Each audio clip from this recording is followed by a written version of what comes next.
Hello and welcome to my build and review of the high grade Helmwige Reincar. I've done some custom work on this which has ended up feeling a bit Shovel Knight in my opinion, and this model kit is based off one of the mecha in Gundam Iron Blooded Orphans.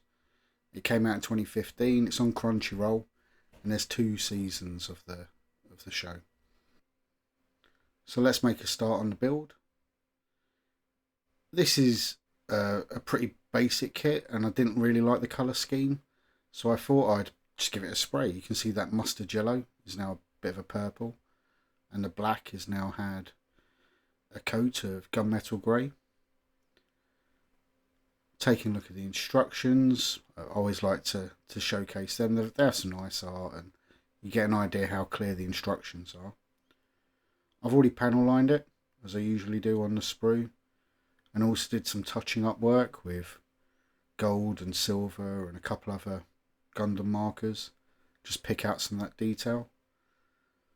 I think it's come out quite nice. The gold in particular pops against that gunmetal grey. Looks really nice on there.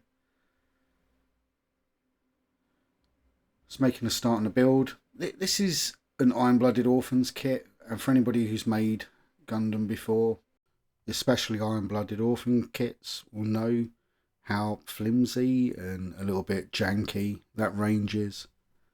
There's just something about the frame that they use that makes kits a bit fiddly. Like the Barbatos. The high grade Barbatos is a cool looking model, but it is flimsy and that whole range is a bit affected by that in my opinion.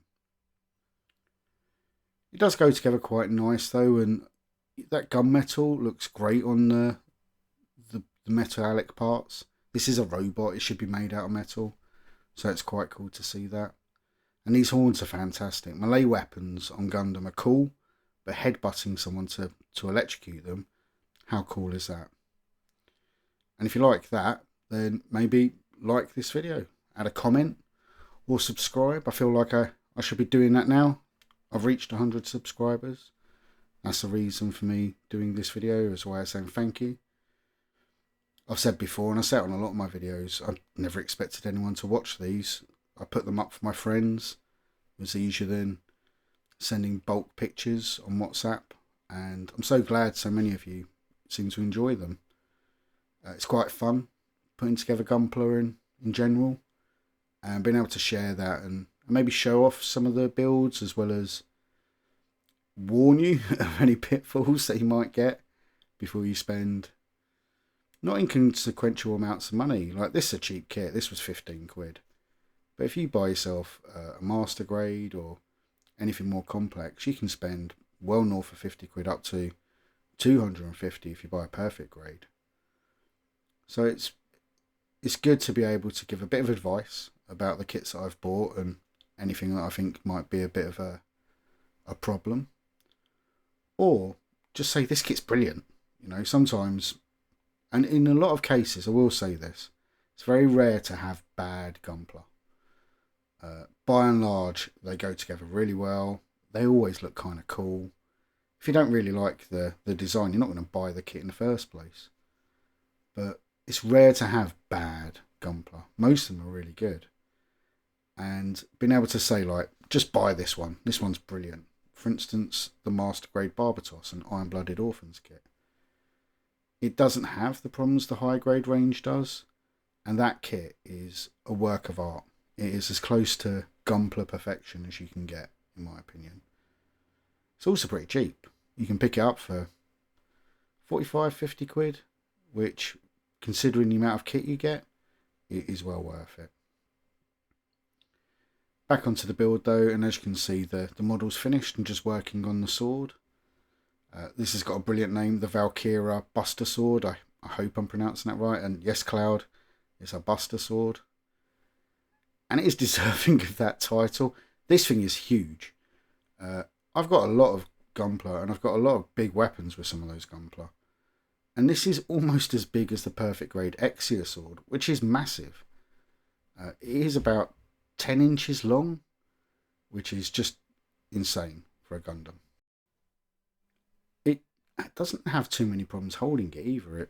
The way the sword fits onto the kit means it isn't too hard to pose it with that that sword attached.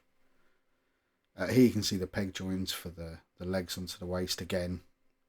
Really flimsy, but it gets the job done. It's got a great spread, great split there. And I do like the design, that piping and all of the more functional design, I'd say, of the IBO kits. It does look really good, and I'm really proud of the colour scheme. Like, I didn't know if that purple would look too purple, but almost looks like a complementary blue. I think it's come out quite nice.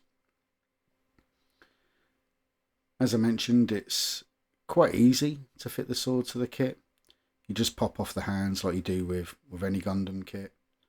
And for those of you who aren't aware, Gundam hands are generally the actual hand and then the back panel for the armour. So they're quite easy to pop off and on. These are a little bit tougher because I painted them, but they go on alright. So you just clip them on like so onto the actual Buster sword itself, and then just pop the hands back onto the kit. And as you can see, it looks fantastic. There are a couple of spare parts. There are these alternate feet parts, which are quite cool. And there are a load of spare bits with this. A couple of spare polycaps. That's not to be honest, it's to be expected, to be honest. But there's also quite a few other parts which just aren't used. I'll keep them in my bits box in case I ever do custom work, but I painted them and then didn't end up using them. And yeah, sod stickers, goodbye. So, as you can see, I think it's come out really well. As I said, that purple does look like a blue. It's really complementary. I think it looks great. So getting on to the review. I really like this kit. I think it looks fantastic. 15 quid. Okay, I put a bit of extra work in. But really, it was just spraying those two grey sprues with gunmetal. You could get away with leaving the purple bits, the original mustard yellow. And it's got really nice panel lines, just a little bit of extra work with some Gundam markers and a spray can. And I think this looks really, really nice. But even without that, I think the kit would look great. That sword alone helps it. So as I said, it was 16 quid. It's only 5 sprues worth of plastic with a sheet of stickers. And I'd say it probably took me about 2 hours to do all the painting, including panel lining and the custom work. And then about an hour and a half to build it. It's a pretty easy kit. There's high grade Zaku for scale, as always, just so you can see how big it is. And then when you put the sword like that next to it, it really does demonstrate how big it is. So it's about 4 inches wide in this sort of pose. The kit's about 6 because of those ball horns. Just for reference, the high grade Zaku for scale is about 5 inches tall. And as I said, that sword is about 10 inches long. That's ridiculous for a high grade kit. See, 10 inches. So overall, I have to give this kit a recommended. I just think it's a really, really good high grade kit. You don't have to do custom work to get the best out of this. You can just build it and it'll look fantastic. But I really do recommend it. Great kit. Pick one up if you see one. 15, 16 quid is nothing. I hope you enjoyed the review. Thank you for watching. See you in the next one. Bye.